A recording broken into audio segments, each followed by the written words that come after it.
আমরা রিকনসিলিয়েশন চাই। আপনারা জানেন জার্মানিতেও ফ্যাসিবাদের যখন বিচার হয়েছে, রিকনসিলিয়েশনের আগে বিচার করতে হয়, তারপরে রিকনসিলিয়েশন প্রক্রিয়ায় যেতে হয়। বিচারের নাম নাই, বদমাশগুলো, খুনিগুলো, দর্শকগুলো রাস্তায় মিছিল দিবে আর সুশীল কথা বইলা আমাদেরকে রিকনসিলিয়েশনের কথা বলবা, তোমাদের 20 দাঁত আমরা উঠে ফেলবো। ভাইরা আমার, আপনাদেরকে জানাতে চাই, ইনকিলাব মঞ্চ আজকে জুলাই জনতার পক্ষ থেকে 5 দফা দাবি নিয়ে এসেছে। আপনাদেরকে মনে করিয়ে দিতে চাই, এইটা 2013 সাল নয়। সাপ্লাই আমাদের দাঁড়িয়ে আর যুদ্ধ করা ভাইয়েরা ছিল। আজকে দেখেন স্কুল, কলেজ, ইউনিভার্সিটি নারী পুরুষ নির্বিশেষে জড়ো হয়েছে। সুতরাং আবার যদি শাহবাগ কায়েম করতে চান, এই বুকের তাজা রক্তের উপর দিয়ে শাহবাগ কায়েম করতে হবে। আমাদের চান থাকতে আমরা আর কাউরে জুলাই বিক্রি হইতে দিব না। ভাইরা আমার, 5 দফা করে শোনাচ্ছি। এই 5 দফা মানা না হলে আমরা কি করব সেটাও আপনাদেরকে এখন আমরা জানাবো। তার আগে 1 মিনিট একটা কথা বলতে চাই। আমরাও ইনক্লুসিভ বাংলাদেশ চাই। আপনারা চান না?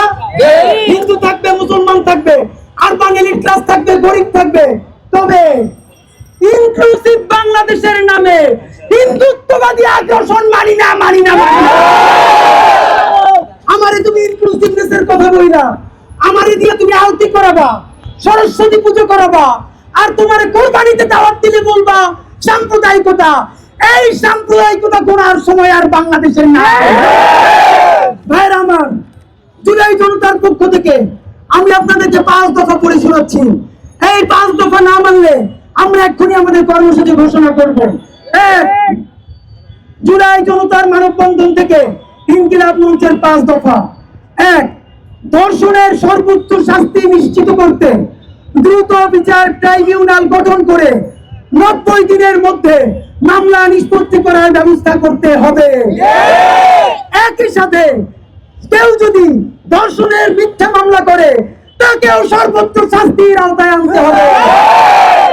2, বাংলাদেশকে অস্থিতিশীল করার ষড়যন্ত্রের অংশ হিসেবে মত তৈরি করে দায়িত্বরত নিরস্ত্র পুলিশের উপর হামলাকারীদেরকে দ্রুত গ্রেফতার করে বিচারের মুখোমুখি করতে হবে।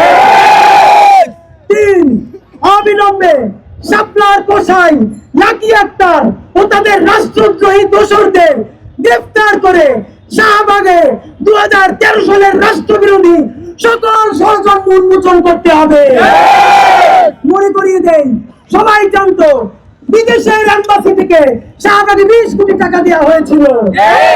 সরকারকে জানাতে হবে মাসের পর মাস কাচ্চি বিরিয়ানি খেয়ে শাহবাগ দখল রেখেছে, শত কোটি টাকা কারা দিয়েছে। নাম্বার 4, জাতিসংঘকে অন্তর্ভুক্ত করে শাপলা গণহত্যা ও পিলখানা গণহত্যার স্বাধীন বিচারিক তদন্ত কমিশন গঠন করে সকল গণহত্যার সুষ্ঠু তদন্ত বিচার করতে হবে। আমার সর্বশেষ, অবিলম্বে জুলাই গণহত্যার দৃশ্যমান বিচারিক কার্যক্রম শুরু করে গণহত্যাকারী দল খুনি আওয়ামী লীগকে অবিলম্বে নিষিদ্ধ করতে হবে।